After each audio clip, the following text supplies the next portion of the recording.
everyone. Thank you. Welcome back to Build. I'm your host, Brittany Jones-Cooper, and today I'm sitting down with the cast from Aquaman. The action-packed film tells us origin story of half-human, half-Atlantean Arthur Curry, who follows his journey to becoming the king of Atlantis. Today I'll be joined by Jason Momoa, Amber Heard, Patrick Wilson, and director James Wan. But first, here's a trailer from Aquaman. Legend has it that one day, a new king will come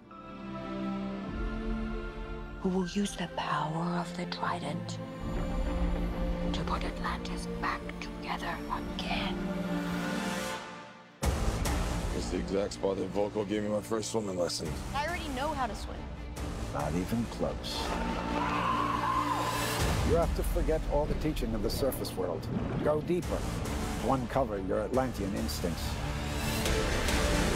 He spent his entire life training. Training to be the best.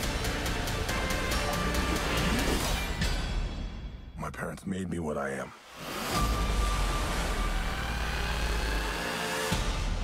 I am the protector of the deep. In this trident resides the power of Atlantis. In the wrong hands, it would bring destruction. But in the hands of the true heir, it would unite above and below. The time has come for Atlantis to rise again. You must stop him. And how do you propose we do that?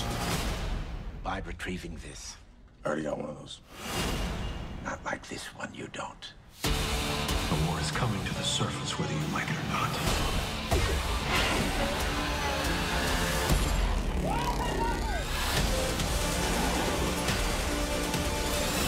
Your mother always knew you were special. She believed you'd be the one to unite our two worlds. Atlantis has always had a king. Now I need something more.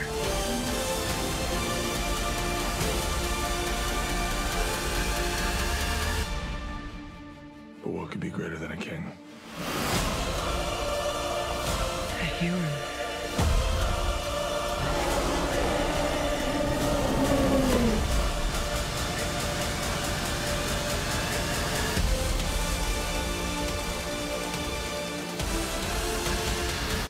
Everyone help me welcome James Wan, Jason Momoa, Amber Heard, and Patrick Wilson. Woo!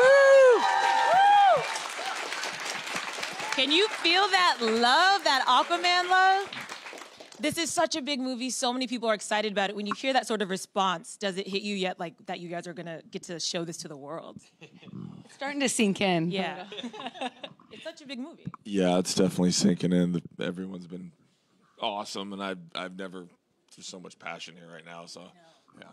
I love it. And James, let's kind of go back to the beginning because I know Aquaman, it kind of took a long time to get to this point. So when did you become a part of this and why was it something you wanted to be a part of? I think it was about 2.5 to 3 years ago when I was, before I started Conjuring 2. Yes, Conjuring, the Conjuring universe. With Patrick Wilson, ladies and gentlemen. No, I mean, listen, he's such an iconic character, been around for a long time. But the fact that he's never been done before, and that was what kind of drew me to the project, and the opportunity to do a superhero character and play in this world that's never been done before. That was very exciting. And let's talk about Aquaman, because I love that it stays so true to the comic, but you also bring a little bit of Jason in it. So tell me about developing Aquaman, Arthur. Well, I think it's encouraged by Zach and by James to put little pieces of myself and within the film. I've never actually put this much of myself in a film before, but it seemed to work. I normally don't smile and giggle and laugh, but thanks, James. Now the world knows I smile, so... It was nice to just be playful and encourage it, because we want it for the families and for kids, and I had fun, and him building the script and the whole world, it just is a big, beautiful, fun journey that you don't want to be grumpy through it. So he's like, I need to be looking at this world. I mean, you watch it, it's awesome. So And I read that you actually connected to that story of living in two different worlds. I know you're from Iowa. I'm from Nebraska, so I can relate. So we're tell at me, Nebraska. Omaha. Yeah, we're right. Yeah, so right we next both door. got out. That's good. But tell me about kind of developing him, kind of using your own background. Yeah, I mean, not that it's necessary as being an actor, but I think it's definitely something that I relate to. You know, we come from a very small town in Iowa where everyone's very happy to be there, and it's, you know, homegrown and beautiful family and hardworking. And then Hawaii is, you know, on the Hawaiian homestead land. It's very Hawaiian, and they're not going anywhere either, and they love where they're at. So I just, you know, neither of them know those worlds, and so I definitely got to have the honor of going between the two of them and taking a little bit of the best from both. And Amber, your character Mira, I love her so much. She's such a badass. She kicks so much ass in this film. So tell me about her. What is her journey like in this film? Well, you said it right there. She's badass, and I love that. I love seeing a superhero who's strong, empowered, motivated, very much her own superhero, will-driven, intelligent, and, you know, is also, despite being fierce and strong, is also a woman. And yes, exactly. So I feel really lucky that I worked with filmmakers that wanted to protect her integrity, her strength, and didn't want to take from that to justify or to feed into, you know, some formula we've already seen a million times. This is very much a different take, and she's her own superhero. I like that. And in a lot of times, she kind of helps out Aquaman, right? She saves. Me. I didn't want to give anything away, but many times she's the driving force in a lot of the scenes with him. So is that should something switch this out where she's in front of? But Mary is very much the one to motivate and kind of drive the whole, you know, the whole story, the start of the story. She figures out really quick what needs to be done, and she takes action. And she's the one who, you know, brings Aquaman out of Arthur. So really cool, important role. Have you at all considered dyeing your hair because it worked? I'm just saying. No, I'm sorry. I wanted to burn that wig at the end of filming, to be honest. They get hot, right? It's just like, come on. Oh, yeah. And imagine, you know, how much hair it takes to kind of get that superhero kind of effect. Like, you have to have super hair, and none of that is mine. We can't all I know what you mean. We can't all be Jason. Ow. He has me beat on the hair flip. Yeah, well, hey. And Patrick, you play Ocean Master Orm, a villain that really got to me. I really did not like your character, which is like a real testament to your performance. You liked me, right? Well, thank you. Yeah. So you get to play a villain in a DC movie. Yeah. What did that feel like? Pretty fantastic, you know. For me, I didn't grow up reading comics, so I was really defined by movies. So when I think of, you know, for me, it was watching Christopher Reeve and watching Gene Hackman as Lex Luthor, really, to my hero and my villain. So for me, honestly, when I see, what's your name, by the way? Braden, when I see Braden here, and I think for him, he's going to grow up with this guy as Aquaman. That's so exciting to me because, yeah, no pressure, Jason.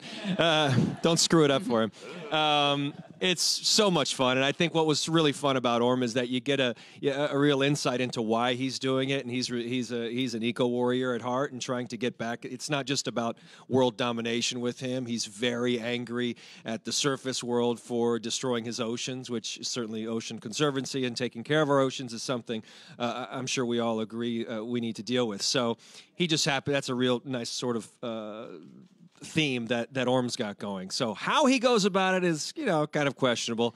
That's what makes him a great villain. I do love the preservation aspect that's in the film, and I didn't know that was coming. And so can you take me through that script and the decision to make that major conflict between the humans on Earth really kind of trashing the ocean and then the Atlantis people being fed up about it? Yeah, I think I don't think you can make an Aquaman movie and not sort of touch on the environmental message of it all. You know, just from the decades of comic book material. You know, the character was always, you know, protecting fishermen, protecting the ocean, you know, stopping polluters and stuff like that. So that was something that was important for myself and my writers to get that theme into this film. Yeah, Aquaman's always had that. It's interesting that they leave the pollution side up to the villain because it's almost cathartic. Because even if you don't, we're not supposed to like him the whole time. I get it, and he's the villain, the antagonist of the film.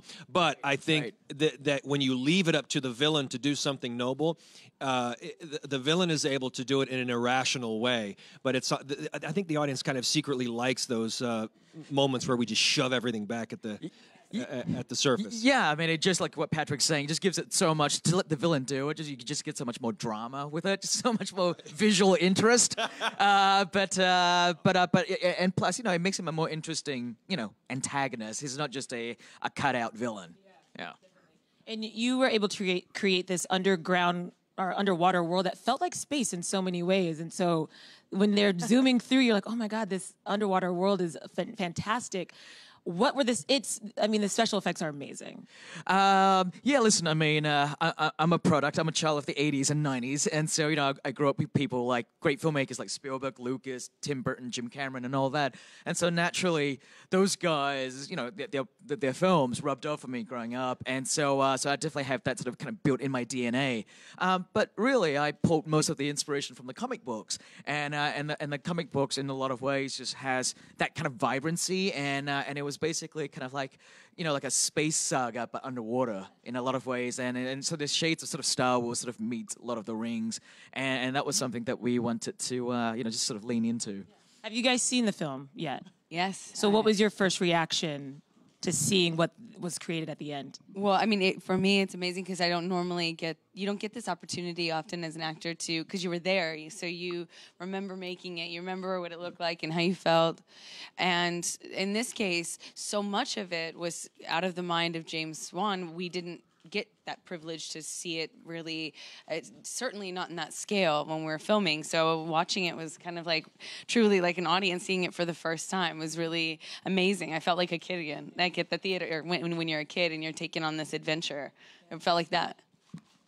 Yeah, no, I don't think we've ever, any of us have been a part of a film where so much of it was left up to post-production. So much of my movie is underwater, and so we're shooting it in a blue screen. And so, for me, I was doing some strange little avant-garde theater on wires. And then I went, oh, that's what we did. It was pretty challenging for me because he looked ridiculous all the time. And I had to, keep a straight face. But, but not scary at all. Looked goofy. So. You haven't seen the movie yet, right? I haven't, no. Can you tell us why? Because I'm waiting for my babies. That's so cute. Yeah, I'm going to wait. But it's going to be amazing. We don't get to see... My kids have never been to an IMAX theater. They've never seen anything this big. And I can't even imagine what it's going to be like for them or what it's going to be like for me. So just to be sitting next to them, it's going to be... And I imagine a lot of the stuff that you've made in the past, kind of hard for them to watch, right? Yeah. I'm imagining they're not watching Game of Thrones, probably. Ever. But your kids got to come on set and kind of see the action in. Yeah, progress, they were definitely raising havoc on set. The little Momoas. Go play. We're number one. We're finally number one. Destroy. Number one of the no one can say anything. Go. Let's talk about on set, because you guys are floating through much of the movie, but you obviously weren't actually underwater. So take me through the rigs you had to put on every day and what that felt like. Yeah, I'm not sure. Floating sounds so gentle and sweet and so elegant. That was the end result was to make it look like we were floating. But we had about 4 or 5 different types of harnesses, and whether you're on wires or this thing we called a tuning fork, and then there was the mambo, and there was all sorts of different devices that would sort of fly us around the room to make it look like we were swimming. So it took certainly a team of people, a team of stunt guys, and a lot of core work for us. Yeah, to pull it off. It's like holding a plank, but then having to then look like you're underwater with your body movements, and then also have a conversation and or fight invisible monsters or guards, and then do it while looking like this is normal. This is just all normal. Better than everyone. Was it physically taxing? Like at the end of the day, were you exhausted? Because it seems like it would be. Yes. Oh yeah. Yeah, it took its toll for sure. It's no one's ever. I mean, you're fighting gravity all day long. there's parts of my body I didn't have. I like have a gigantic butt all the way up my back, just like muscles I never had before. What kind of physical prep did you guys have to do for this? Because the fight scenes are also very intense, highly choreographed.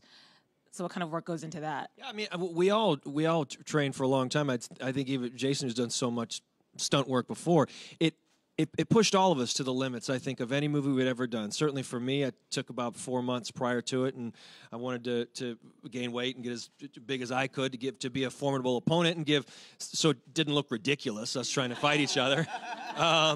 So camera can only do so much. So so I did. I wanted to fill the suit, and we all then learned different training methods and learning how to fight with tridents and things like that, and then Normal hanging stuff. wires while you're doing it. So, yeah. Yeah, I'm a little bummed nobody brought a trident today.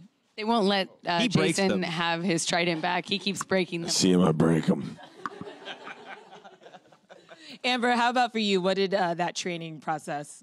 Like Patrick said, we all did we started many months before actually filming the movie. We I did what they did starting around December when we were going to go shoot in May, and mine I had so many different kinds of trainings going on, and because I'm not trying to bulk up, but I wanted to be very strong, I had to do a lot of cardio just to keep the size down, because when you're working that hard and you're on the kind of nutrition plan I just kept getting muscly, and I was like, guys, this is it might be a good look for a different movie, but there's going to be a point where this is not a good look anymore. But I did some martial arts training. I studied under this master who trained me in wushu, which is a certain kind of very fluid, it has a lot of fluid movement and stuff like that, so it looked like I could fight at all, and more or less in water, under the sea. And my character is a warrior, so I needed to be able to pull that off. You did a very good job. Thanks. Yeah. I think to credit these guys too. I've had a pretty strong career at doing stunts, and I've never ever. I think if I put all my career together, this would equal the amount of stunts I did in Aquaman. So we had a lot. There's a lot of action, and like I said, we're breaking through, and some new with the wire work's never been done before. Being able to shoot underwater like this and make it look like that is probably couldn't do it 5 years ago. So, there's a lot of new stuff coming out. Do you use the same stunt team for your different projects? I love using 8711. They've been my stunt team since Conan and like Game of Thrones, and they trained me for lots and lots of things. So that's who we use in this, and I could spend the rest of my life being with those guys. Yeah. Let's talk too about the rest of the cast. Like, it starts off with Nicole Kidman, and you're like, whoa, I didn't actually realize she was in the film, and then Willem Dafoe. So what is it getting to play with all these different actors and these different scenes? Because you have a couple really good scenes with both of them, actually. I think that's one of the greatest scenes I've ever done was with Amber on the beach. With Amber. You were amazing too. Yes, you were laying there with Amber and Nicole. But to run up the beach to try to save her and be like in kill mode, and then see my mother for the first time was an extremely hard scene to do. And whoops. Starburst just dropped out of his pocket. He stole a whole box. Just if you guys can't tell, it's contraband. How'd that get there? Braden, stop throwing things at me. Come on, he skipped school. But yeah, she's unbelievable. Every take we would do, it was right. Even off camera and on camera was always new. I mean, you could put all the takes she did up, and they were completely new and vibrant and different and intelligent. And it's just that's why she's an Oscar winner, and probably will be another one this year. I mean, yeah. To add to that, Nicole is amazing. The movie obviously has a lot of romance in it. There's a love story to it. It's obviously a love story between Arthur and Mera, but it was important for me to get the love story of mom and dad right as well, because the relationship between mom and dad is the reason why Arthur is around, and I love the idea of a surface dweller falling in love with an Atlantean, and they both fish out of water, and then they come together, and love is blind, and I think that's really cool, and yeah, Nicole just brings such a she's the emotional heartbeat for the film. And it was a movie that was very serious, very heartfelt. I want to know, what was the set like? Because you guys are wearing a lot of spandex and you're doing all this action. Like, I'm sure, were there any funny mishaps or any fun stories you'd like to share with us? I don't know. It's funny. Usually when we were on set, because it was all certainly the stunts. Like, you're not joking around when you're doing stunts. I mean, if anything, for me, when I think back at that time, for me, all the fun and the camaraderie happened mostly in the gym, because we had this amazing gym built with a rock wall. Watch him go up a rock wall is insane. We had instruments and drum sets, guitars. He's learning bass. We're all working out on various machines, because that was where he could just sort of let go, even though we're all working really hard in there. So I'm not sure a ton of mishaps. And we're also right next to a roller coaster, so that was fun. The day when they opened a new roller coaster while we were there, that was cool, right? That is awesome. Yeah. We timed it. In 2 minutes, I could be on the Batman ride from my trailer. Literally, our sound stage is where we shot the film is like right next to a roller coaster theme park. So that was pretty cool. He mentioned the rock climbing, and I did see a scene in the film where you got to kind of use that. Was that fun for you to kind of bring in like your passion into the film? Yeah, absolutely. I've never had the opportunity to do that yet. Yeah, there's a spot where I'm falling off the building in Sicily, and I grab the edge and throw a little rock climbing flair in there. I thought it was good. Well, I know the audience just cannot wait to ask you guys questions, so let's go to them. Who do we have first? Braden.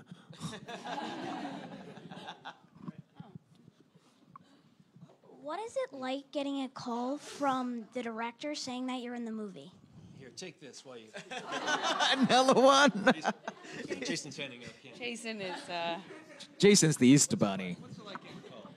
What's it like getting called by a director to tell me I got the movie? Yeah. It is extremely surreal, because you... For this one, it was challenging because I had to keep it a secret for 2 years. But originally, when I'm in the office, I'm like, ah! Very happy. It's always like winning something, because as an actor, you're kind of always unemployed.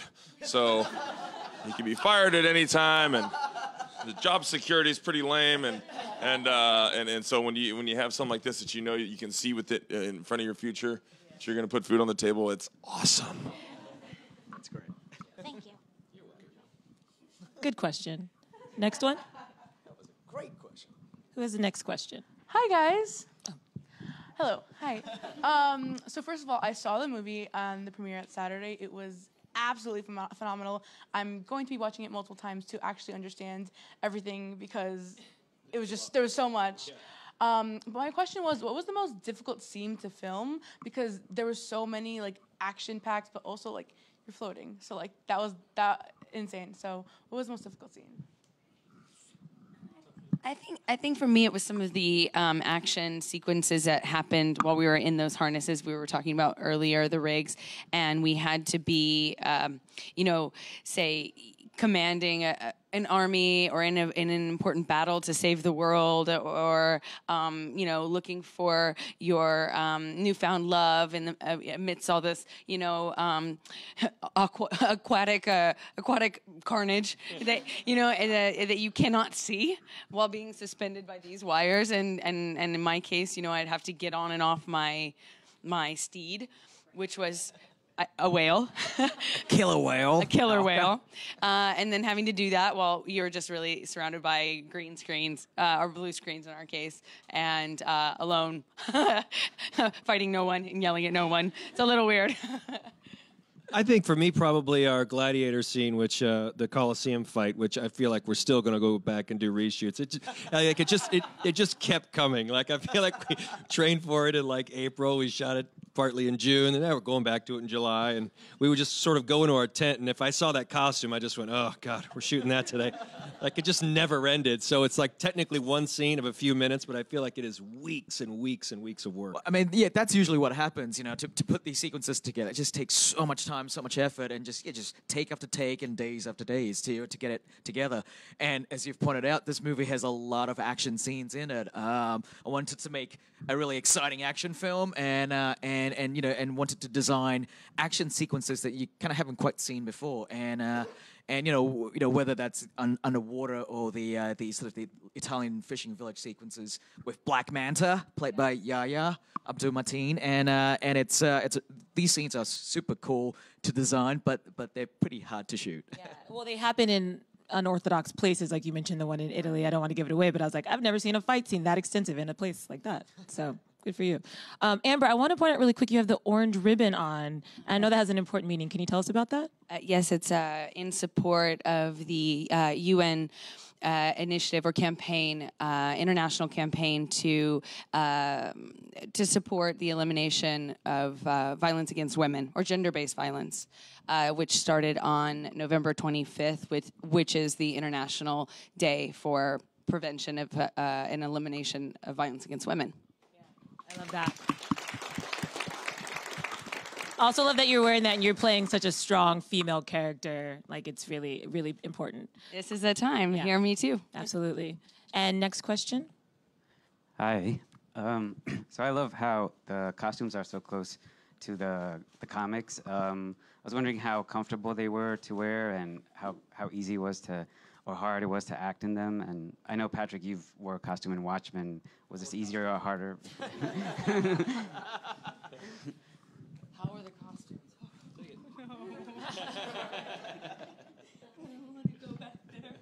I mean, they have come a long way, and I think even if Michael Keaton were here talking about Batman, he would laugh as well. So they do make advances, and certainly the actual costume was, you're able to move in it pretty well.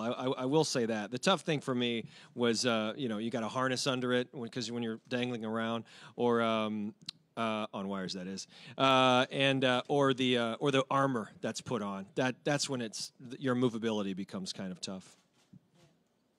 Jason, what was it like for you to put on the Aquaman uniform for the first time? It was pretty cool because it was, I knew we weren't going to do it for Justice League. He wasn't there yet, and it was going to happen in Aquaman, and it was very, very important to James. And we went through some different looks, and the final moment when it all happened, I didn't have a mirror. James was in my dressing room. I'm joking. I'm always in his dressing room, just like, dressing him up, yeah. making sure he looks good. The best part is that we both get really happy and we were very animated, and he was really quiet, but it kind of his face was like a kid, and he smiled through his eyes, and I knew it was it. And then I FaceTimed my children, and I took a picture, and my daughter's eyes were just like, they were so stoked. So that's when you hit a home run. Because they were really, really happy. What are the rules with that? Can he keep it and pass it on to his kids, or? No. I was asking for you. I don't know. No, they will. And last question before we go. My sister wanted me to ask you about your workout routine, but you kind of answered that, so I get the teacher question. I'm super excited that you're tackling the environment in some way in this film, and you with your causes with women empowerment. What kinds of things would you like your character to tackle in the sequel? I'm really excited that he's finally the king of Atlantis, and I think there's a couple things with becoming king. May not be ready for it, but still, there's a lot of power there in his hands, and it can slide both ways. And also, I got my whole family back. My brother's still alive. I think there's some things I can still learn from him, and we can learn from each other. And my mom and my dad are back together, so that's cool. And there's a lot of, I might be able to make one of these gold guys. You know what I mean? A little Aqua lad. You know what I mean? We'll edit. Aqua Bay. Do a bit of editing. See, if we would have given you a trident, that wouldn't have happened. You would have Told given you me. he breaks things. I'm just saying. If you would have given me in a grown-up chair. I know. Like the throne I belong. We I'm just sitting there the whole time, like, oh God, don't break anything. So I'm like, next time I come back, I want a throne. Yeah. We can do that. We can do that. Well, guys, this was so much fun. Like I said, I got to see the film. It was this amazing ride. The film is so big, and I know that fans are going to love it. If you guys want to check it out, Aquaman's in theaters on December 21st. Please give it up for James Wan, Jason Momoa, Amber Heard, and Patrick Wilson. Woo!